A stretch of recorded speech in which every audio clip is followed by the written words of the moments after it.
Alô, minha gente!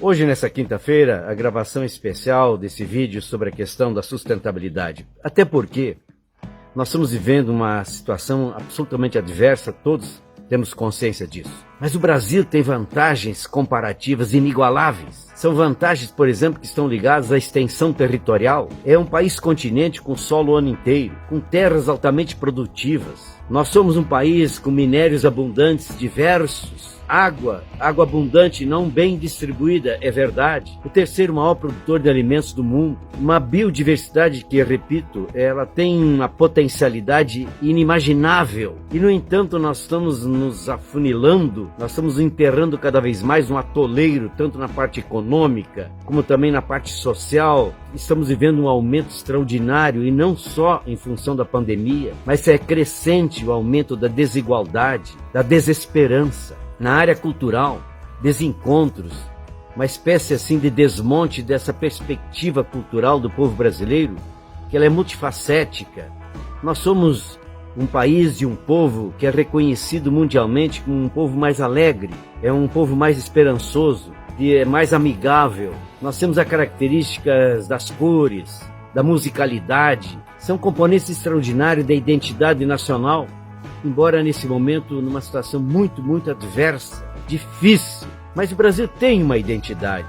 Mas ao mesmo tempo essa identidade, ela está em construção e às vezes em desconstrução. Por isso, num momento tão adverso, insisto na ideia de que nós temos que retomar, nós precisamos concluir essa construção da identidade brasileira. E nesse processo, nessa construção da identidade brasileira, que já é tão fértil, tão admirada lá fora, faz com que a gente tenha uma criatividade especial. Essa questão rica, por exemplo, da arte, essa extraordinária possibilidade criativa, musical, artística, são coisas muito fortes da alma brasileira.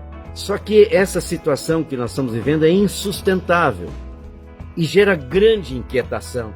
Como é que a gente pode recompor? Como que nós vamos sair dessa? Como que nós vamos reconstruir e avançar? Faço aqui, portanto, uma apologia, uma pregação de fé na importância de que nós possamos agregar a identidade de nação, a identidade de povo, a identidade do povo brasileiro, a questão da sustentabilidade. Não é uma questão de moda. E a sustentabilidade não é falar só do verde, ou uma visão meramente ambiental, não. A sustentabilidade tem esses pilares importantíssimos do econômico, do social, do ambiental, do cultural, e poderia até agregar do espiritual, agregar a identidade de nação brasileira, essa condição de ser um país que tem que ser protagonista, tem que ser um país, portanto, de um povo, de uma sociedade, de governantes, de uma liderança mundial no campo da sustentabilidade. Porque as vantagens comparativas que nós temos estão muito fortes exatamente aonde?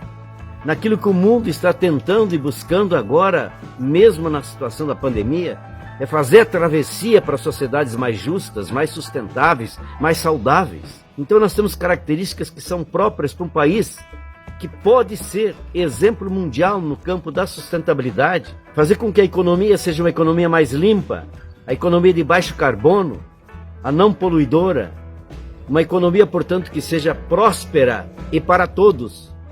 Isso falo, portanto, com o significado de que, junto com a economia inovadora, criativa, com as novas economias, nós possamos ter também essa grande questão social, a inserção social de milhões e principalmente a inclusão social, a inclusão tecnológica, a inclusão social no sentido educacional, de saúde, de alimentação, de vida qualificada. Eu diria, pois, de que nessa ideia que quero estimular, o papel que nós temos que exercer tem que ser um papel de líder, de protagonista, um papel, portanto, que seja mais de energias limpas, renováveis, do que de energias de combustíveis fósseis, poluidoras, contaminadoras, geradoras de gases de efeito estufa.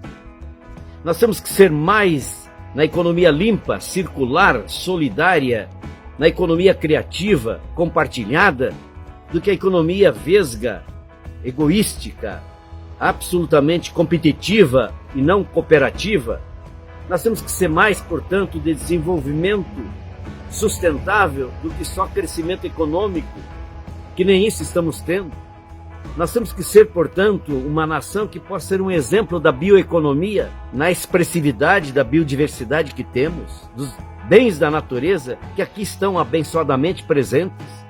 Nós temos que, portanto, ser uma sociedade que possa trabalhar não a doença do consumismo, mas a certeza do consumo responsável, consciente, do consumo sustentável. Nós precisamos ser um país, portanto, que seja não da degradação, mas do cuidado, da conservação, da proteção. É possível se desenvolver sem contaminar, poluir e sem degradar? É possível, sim. Nós temos que ser, portanto, pró-produção e não pró-poluição e contaminação. Essa, portanto, é uma decisão que nós temos que começar a trabalhar dentro de nós mesmos, mas também na nossa sociedade, porque é uma das saídas que nós temos.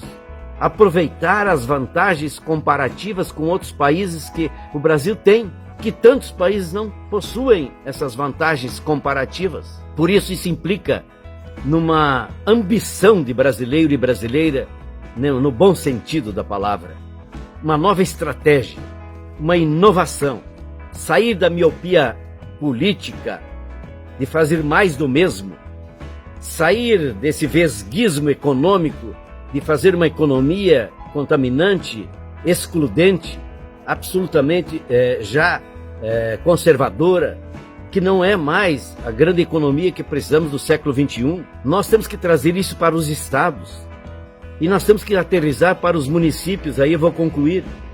Um exemplo que nem Foz do Iguaçu, que tem uma vantagem comparativa como nenhuma outra cidade, nenhum outro município do mundo, porque com 260 mil habitantes tem uma atração mundialmente reconhecida, admirada, algo que surpreende agradavelmente o mundo, e ao mesmo tempo tem uma tríplice fronteira, e ao mesmo tempo, portanto, tem uma situação até geopolítica, geofísica impressionante.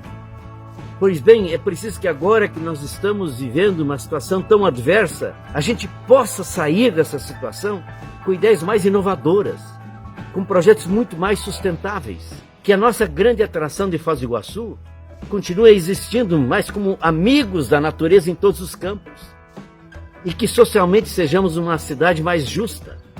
Então isso implica em dizer que é preciso, por exemplo, a gente ter o cuidado com uma cidade exemplar como é Foz do Iguaçu, no que diz respeito ao turismo, da atração que a natureza nos presenteou, como algo raro em todo o mundo, que nós possamos, junto com esse atrativo, trazer atrativos que o ser humano pode desenvolver no curto e médio prazos, como, por exemplo, ser exemplar em energias renováveis, ser exemplar na questão do lixo, mas na reciclagem, no reaproveitamento, na reutilização, na economia circular, fazer do lixo uma grande potencialidade econômica e de inclusão social e tecnológica. Fazer com que nós possamos ter mais parques na cidade, com maior cuidado, que sejam verdadeiros cartões de visitas para aqueles que aqui chegam.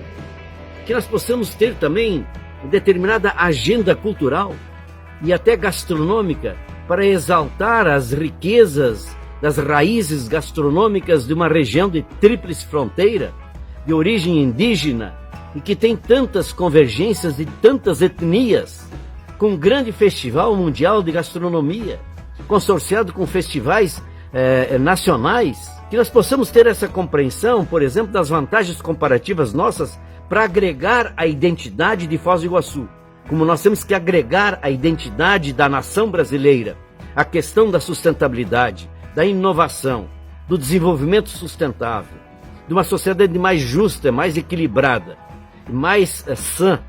É preciso que a gente possa, portanto, ter essa conclusão de fazer com que até a curiosidade seja um atrativo, porque teríamos em Foz do Iguaçu a demonstrar estas conquistas das energias renováveis, do cuidado com o lixo, do cuidado com as pessoas, da redução da miséria, da redução da desigualdade, que nós pudéssemos, portanto, ter esses outros atrativos completando aquilo que nós somos, sem dúvida nenhuma, incomparáveis.